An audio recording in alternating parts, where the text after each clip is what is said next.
Welcome to War Bios, the podcast that delves into the intricacies of history's most pivotal conflicts. I'm your host, General Biography, and today we're going to explore one of the most decisive battles in English history, the Battle of Evesham.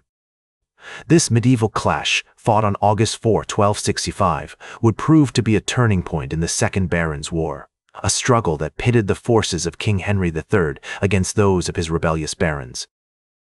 The reign of King John, infamous for his tyrannical tendencies and the imposition of the Magna Carta in 1205, had created an atmosphere of distrust among the nobility.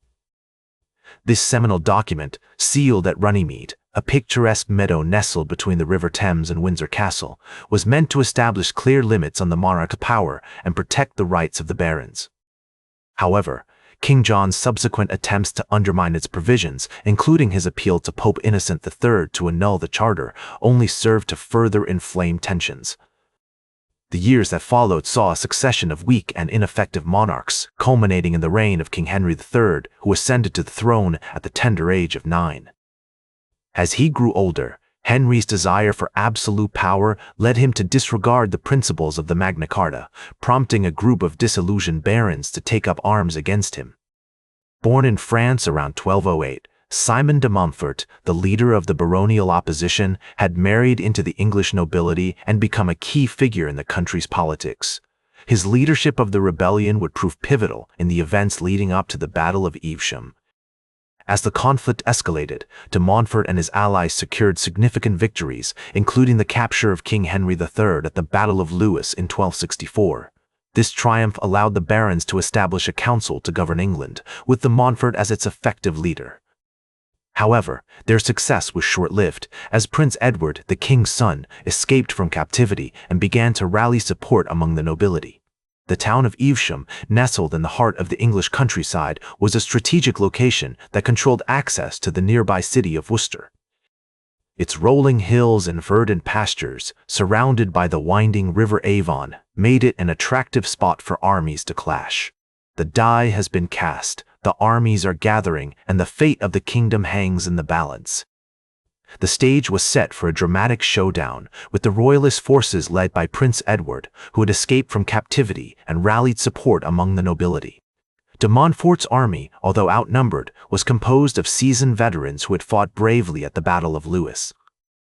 The town of Evesham, nestled in the heart of the English countryside, provided a strategic location for the battle, with its rolling hills and verdant pastures surrounded by the winding River Avon. As the two armies faced each other, the tension was palpable. De Montfort's forces were deployed on a hillside, with the river protecting their flanks. The royalist army, however, had the advantage of numbers and momentum. Prince Edward, determined to crush the rebellion, led the charge against de Montfort's lines. The battle raged on, with both sides suffering heavy casualties.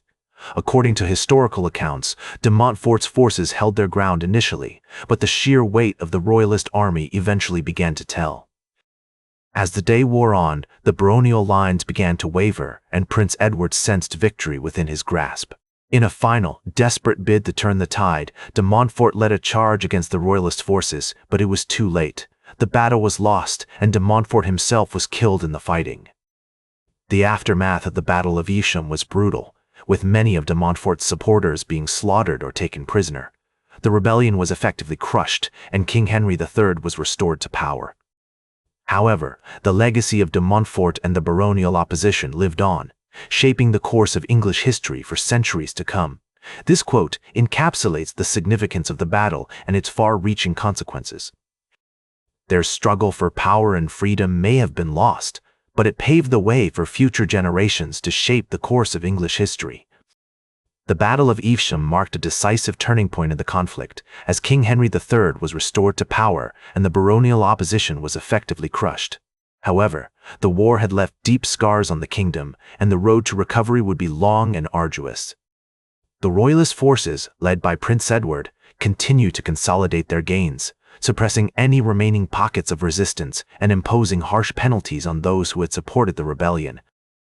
Despite the brutal suppression of the rebellion, the ideas and ideals that had driven the baronial opposition lived on.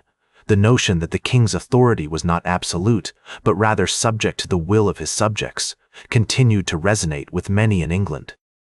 This concept would go on to shape the development of English politics, influencing the creation of institutions such as Parliament and the evolution of constitutional monarchy. One of the key consequences of the Battle of Evesham was the establishment of a more centralized and powerful monarchy.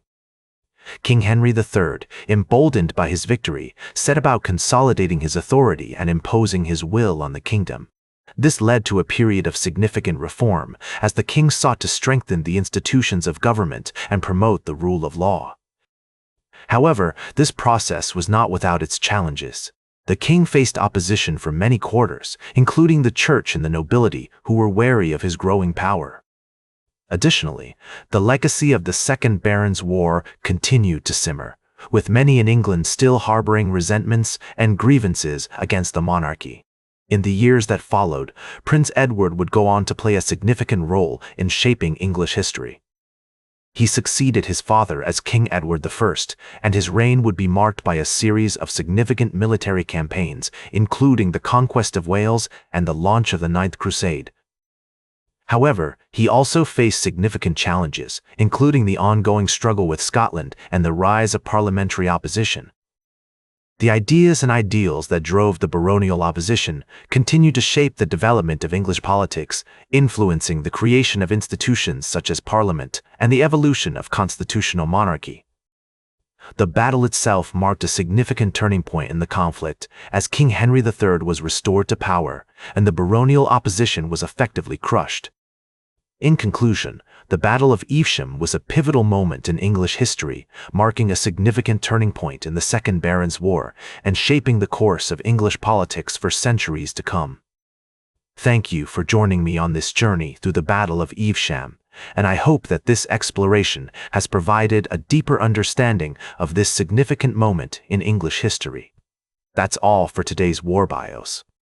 Remember to like, share, and subscribe, and until next time, I'm General Biography reminding you to keep marching toward victory.